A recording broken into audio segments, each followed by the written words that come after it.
Okay yes Ghattamaneni family నుంచి Ghattamaneni family నుంచి మూడో తరం హీరోగా ఎంట్రీ ఇవ్వబోతున్న ఘట్టమనేని జయకృష్ణ. అయితే ఈయన ప్రజెంట్ అయితే అమెరికాలో యాక్టింగ్ నేర్చుకుంటాడని కూడా కొంతమేరకు సమాచారం కూడా అందింది. ఇప్పటి వరకు ఘట్టమనేని ఫ్యామిలీ అంటే మన తెలుగు సినిమా ఇండస్ట్రీలో చాలామంది ఇటు నందమూరి ఫ్యామిలీ కావచ్చు, అక్కినేని ఫ్యామిలీ కావచ్చు, ఈ విధంగా పెద్ద పెద్ద ఫ్యామిలీ వాళ్ళందరూ కూడా ఉన్నారు. అయితే ఈ ఫ్యామిలీ నుంచి ప్రతి ఒక్క తరం కూడా హీరోలుగా ఎంట్రీ ఇవ్వడం, హీరోలుగా మంచి పేరు సంపాదించుకోవడం, ప్రజెంట్ అయితే మంచి మంచి సినిమాలు చేస్తూ చాలామంది యంగ్ హీరోలు అయితే తెలుగు సినిమా ఇండస్ట్రీలో ఉన్నారు. అయితే నందమూరి ఫ్యామిలీలో చూసుకుంటే నందమూరి ఫ్యామిలీలో చూసుకుంటే సీనియర్ ఎన్టీఆర్ గారి తర్వాత వాళ్ళ ఫ్యామిలీలో చాలా మంది హీరోలు అయితే రావడం జరిగింది. సో ప్రజెంట్ అయితే జూనియర్ ఎన్టీఆర్ ఇప్పుడు ప్రజెంట్ మనం చూసుకుంటే తాజాగా బాలకృష్ణ గారి కొడుకు కూడా ఇప్పుడు సినిమా రంగంలోకి ఎంట్రీ ఇవ్వబోతున్నాడు. అండ్ అదే ఫ్యామిలీ నుంచి ఇంకొక హీరో కూడా రాబోతున్నాడు. అయితే అదే విధంగా ఇక్కడ అక్కినేని ఫ్యామిలీ నుంచి కూడా మనం చూసుకుంటే నాగార్జున తన కొడుకులు వాళ్ళందరూ కూడా ఇప్పుడు మంచి హీరోలుగా ఎంట్రీ ఇచ్చారు.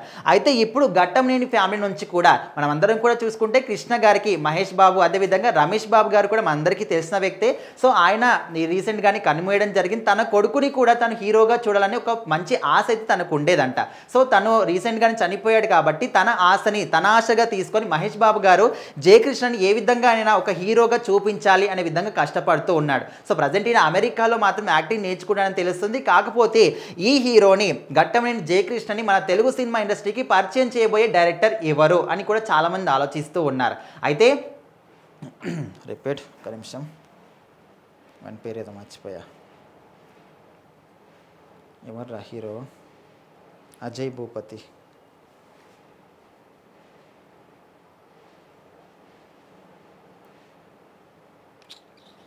Yes, Ajay Bhupathi. Yeah okay so ఆ డైరెక్టర్ ఎవరో కాదు, RX100, మంగళవారం లాంటి సినిమాలు తీసి మంచి సత్తా చాటిన యువ డైరెక్టర్ అజయ్ భూపతి. ఈయన చేతికి మాత్రం అంటే ఆయన ఆల్రెడీ ఒక కథను వినిపించాడు. ఘట్టమనేని ఫ్యామిలీ అందరూ కూడా ఆ కథ బాగా నచ్చింది. సో అందుకోసమని అజయ్ భూపతి చేతిలో మాత్రం ఘట్టమనేని జయకృష్ణ పెట్టబోతున్నారని తెలుస్తుంది. సో అజయ్ భూపతి చేతుల మీదుగానే జయకృష్ణ మాత్రం హీరోగా ఎంట్రీ ఇవ్వబోతున్నాడు.